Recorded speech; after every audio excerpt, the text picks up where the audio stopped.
This week, in the 7 days up until the 12th of July, we have had 5 COVID-19 cases in Ealing. That is 3.2 cases per 100,000 of our population. Really low, and no chance of a local lockdown. Leicester had 140 cases per 100,000 population when they went into a local lockdown. So we need to continue to be vigilant, however, to keep those cases really low. Lots of hand washing, keep that 2 metre social distancing where possible, and follow the rules where you can. Obviously, there will be new rules coming up a week Friday about face coverings being compulsory in shops and supermarkets, in addition to it being compulsory on our public transport. So people must wear face coverings. There's some confusion about takeaway shops, but I think the message is put a mask on if you need to go in any kind of shop, frankly, and be cautious, be sensible. So if you've come into contact with anybody who's positive, then self-isolate for 14 days. If you've got any symptoms, then make sure that you get a test and self-isolate if you're positive for 7 days.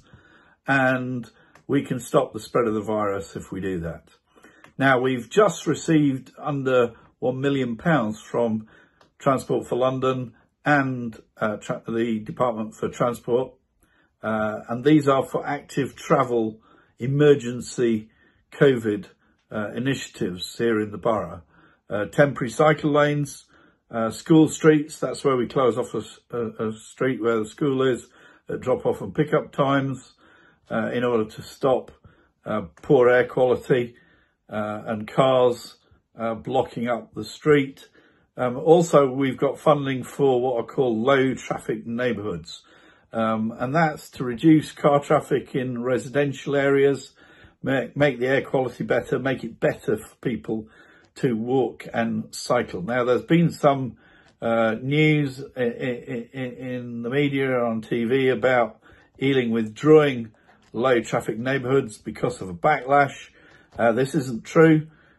Basically, we've pulled one scheme because of some utility roadworks which need to take place, and we can't actually complete that low traffic neighbourhood in the time that the TfL and the Department of Transport have asked us to, and that's the funding was attached to that delivery date.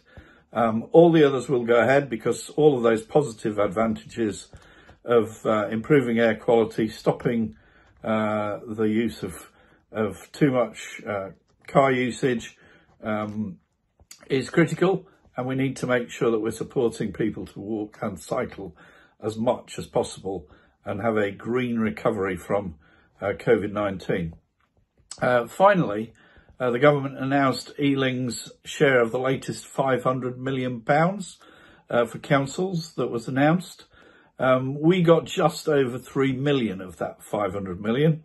So that's good news in that we've got 3 more million, but the bad news is that we still have a hole in our budget because of COVID-19 of £35.5 million. So we need the government to step up and keep its promises and give us that funding that we desperately need to keep our vital services going.